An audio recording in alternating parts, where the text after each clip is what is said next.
गौरी जी स्नान कर रही थी तो उसके शरीर से जो मल निकला, मैल, गंदगी, उसी से एक बच्चा पैदा हो गया। हम कल मान लिए गौरी कै साल तक नहीं नहाई थी, इतना यदि गंदगी उसके शरीर से निकली, दुर्गंध निकलता रहा होगा। इतना गंदा कैसे आदमी, देवता दिव्य रूप को धारण करने वाला गंदगी से पैदा हुई, तो फिर त्रिलोकदर्शी, तीनों लोक की बात करने वाले अब बेटा से पूछ रहा है तुम कौन है।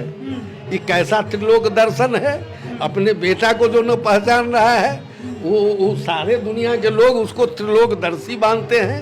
अभी जन्म लिया, बाप से युद्ध शुरू कर रहा है, असुर कर रहा है, तो उसको काट दिया तो पत्नी आई कि हमारे बेटा को काट दिए हैं, इसको जिलाओ। शंकर भी भटक गए, कहे कि नहीं, दूसरे किसी का सिर काट करके ले आओ। अरे उस जगह तो उसका सिर तुम ही काटा है, उसी को जोड़ना दो। सिर लाने की बात क्यों करते हो? उस जगह रखा हुआ है, तुम जोड़ दो।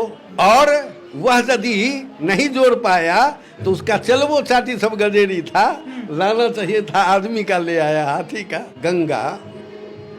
गंगा में नहाने से यदि मुक्ति हो जाए तो उसमें मेढक है, सबसे पहले वही जाएगा।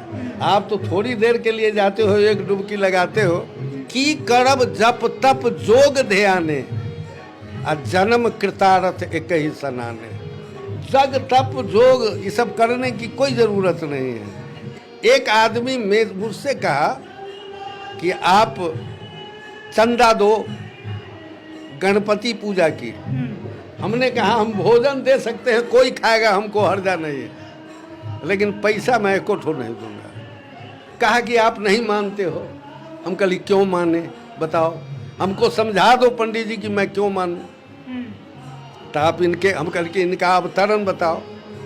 तो उसने कहा कि गौरी जी स्नान कर रही थी तो उसके शरीर से जो मल निकला, मैल, गंदगी, उसी से एक बच्चा पैदा हो गया। हम कल मान लिए।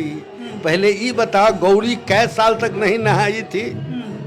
तुम तो बड़ा आरोप लगा रहे हो गौरी पर, तुम्हारे पूज्य देवता हैं, और इतना यदि गंदगी उसके शरीर से निकली, दुर्गंध निकलता रहा होगा। इतना गंदा कैसे आदमी, देवता दिव्य रूप को धारण करने वाला है। और मैं अब इससे आगे मैं बता दूं कि यदि गंदगी से पैदा हुई तो फिर त्रिलोकदर्शी, तीनों लोक की बात करने वाले अब बेटा से पूछ रहा है तुम कौन है। ये कैसा त्रिलोक दर्शन है? अपने बेटा को जो न पहचान रहा है, वो सारे दुनिया के लोग उसको त्रिलोकदर्शी मानते हैं। नहीं, अब पूछता है तुम कौन है, वो कहता है कि मैं शंकर का बेटा हूँ, और वो कहते हैं कि कहाँ से आ गया। नहीं, तुम कहाँ से आ गए, हमारा तो कोई बेटा नहीं है। और इसके बाद इतना ही नहीं, वह जो है सो अंत में दोनों में द्वंद्व युद्ध होता है। ये बड़ा हास्यास्पद बात है कि अभी का जन्मा हुआ लड़का द्वंद्व, ये सब कहानी है, लेकिन कहानी भी बनाया, झूठ की कहानी भी बनाया, तो उसमें वैज्ञानिक तथ्य को नहीं डाला। अभी जन्म लिया, बाप से युद्ध शुरू कर रहा है, असुर कर रहा है, तो उसको काट दिया तो पत्नी आई, सबकी पत्नी होती है, आई कि हमारे बेटा को काट दिए हैं, इसको जिलाओ।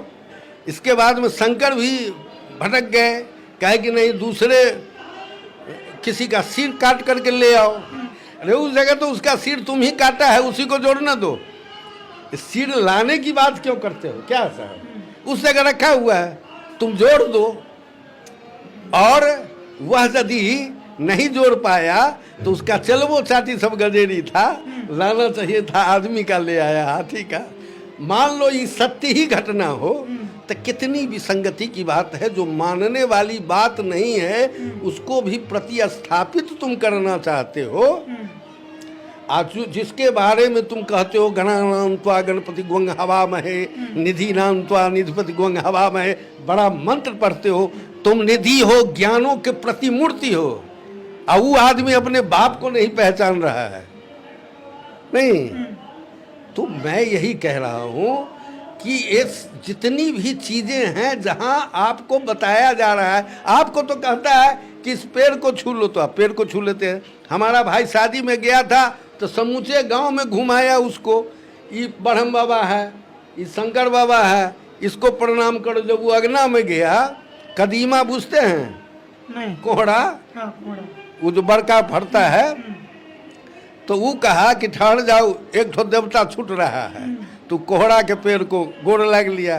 तो लोग कहा कि ये तो मेहमान सनक गए। कहा कि हम सनके नहीं हैं, वो सौंसे दुनिया में जो गोड़ लगवाया है प्रणाम, वो कुछ देगा। आई तो आवेंगे तो ससुराल में सब्जियों कम से कम खाएंगे, ये तो कुछ दे भी रहा है। तो मेरे कहने का मतलब आप सोचते नहीं हैं।